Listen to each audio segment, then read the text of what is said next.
Arigato, I believe it is, Yes. right? How long have you been here? About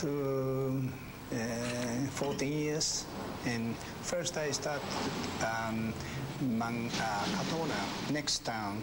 That's about 14 years ago. Katona, New York. Yes. And then we moved here 13 years. So all total 14 years. Now, you, in your bio, it says that you took judo first in Yes. required My high school, my time, this the student have to choose judo or kendo. Okay, so, and some reason I like judo, throwing each other. And then I find out that I'm very light that time, at about 130 pounds. And so heavy person, grab me, definitely throw, So I found the karate more chance, distance, Yes. Okay. So same time I start, karate. Now, you had a choice between being an engineer and a karate? Yes, I was a plastic engineer, but I love karate. Yeah, I but can see I'm not that, proud yes. to teaching karate, but I don't regret.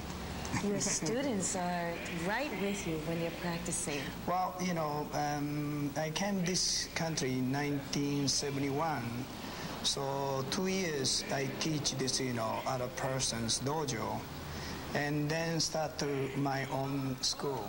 That time, really, I don't have many students, but every time this, I wait, I go to dojo, student wait, So in that sense, I know I'm, very important to them, So they give me energy. I push them. Yes, I give them energy too. Yes, So yes. that's why we're good school. Good for really each other. family. All right? Yeah. Yes, very good. I could really see that. Yeah.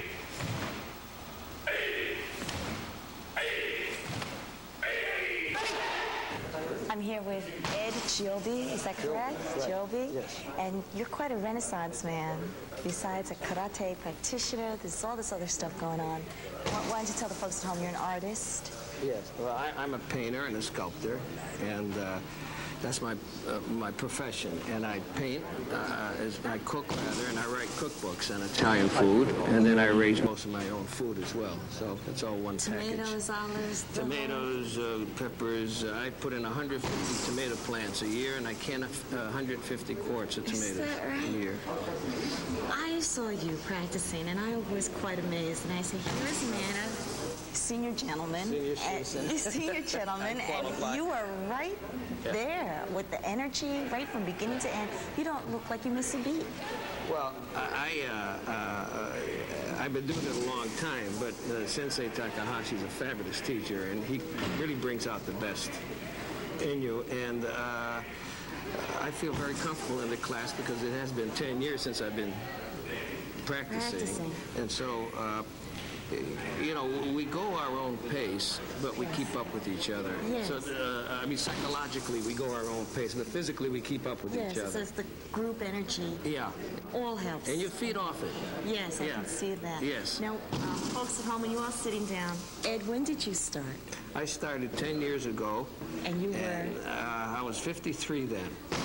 And that makes me 63 now. It's wonderful. And I started as a lark. My son and I were walking past Sensei Takahashi's new dojo in Katona. And he thought he'd like to try it for the summer. This was in June. And I thought, well, that'd be nice to do something together for the summer. But I just thought I'd get a little bit of exercise. I didn't know whether they'd allow me to do it, but Sensei Takahashi asked me if I felt good, and I said yes. And so I tried it.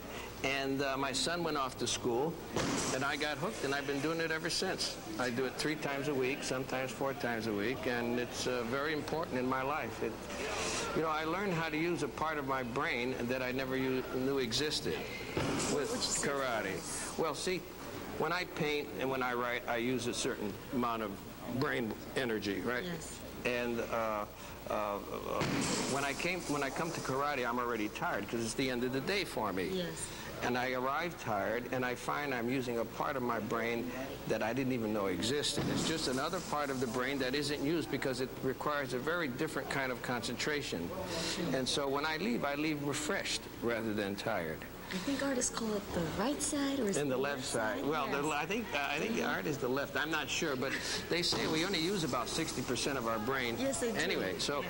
I really, it's amazing. I really use a part of my brain that I don't use during the day. And it's wonderful, you know, it's another asset, so to speak. I'm with Jan Goldsworthy, woman warrior at the Takahashi Dojo. Jan, welcome. How are you today? Okay, why don't you tell the folks at home how you started? Well, I got started. I wanted to study judo when I was very small, and my parents checked out the place and didn't like the looks of it, and then I just never got around to it again. Then right after high school, I had a chance to study, and I came down here and watched. This is a matter of luck. I walked into this place, the first place I walked into, and I kind of found this jewel, so to speak. A lot of people seem to be drawn. They said something happened and they just came here. Yeah, there's something about senseis. You can't take your eyes off him, especially when he works, and to think that, boy, I'd like to be able to do that. And I remember the first time I came to watch, it was mostly brown belts, and I had no experience, and it looked a little intimidating, but I was willing to jump in and give it a try. Now, when I was watching the class, you don't look intimidated at all. You look very tough. And in fact, the guys look like they're watching you. They're trying to cover their own behind watching Well, you. I'd like to think that, but I try to keep up with them. I try to use my speed, and I try to be precise. I try to see the movement when I do the kata, and a lot of it's imagination. A lot of it's inside here, and not so much out here. I'm with Keith Corman at the Takahashi Dojo in Mount Kisco. And Keith, why don't you tell the audience at home how you started meeting here? Everyone has their own funky little story here, so. I came with a friend and I saw Sensei practice one time, and I said, this guy is for me. And I used to travel from New York to come to this dojo. And eventually I was lucky and found a place to live up here next to my dojo. Most people commute to a job. Well, that's right, but I used to commute to a dojo. Terrific. So you're very dedicated. Was, yes. Yes. I was. What did you study before? I practiced Taekwondo for a little while when I was a kid, 16, 17. And now I'm much older. I started again when I was 29, and I feel great. I can't believe it. You look, like I was saying before, you're how old now? I'm 33 now. And you look like you're about 23. Everyone here looks very young. What did you take? Is something in the water here? No, it's Good Wife, karate, and vodka. And if anyone wants more information, where can they contact you here, Mount Kisco? The entrance. 11 Main Street, Mount Kisco. And so, There you have it. yes. Okay. Thank you very much, Sensei. Thank It was you. a pleasure. It was. Now this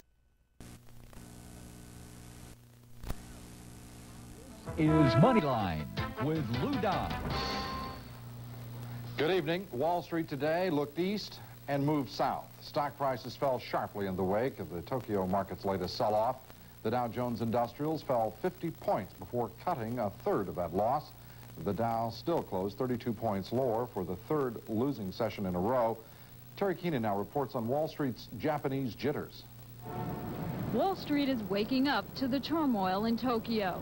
After more than a month when the Dow went up while the Nikkei went down, the two are moving in tandem once again. The U.S. blue chip index losing more than 60 points in the last 3 sessions.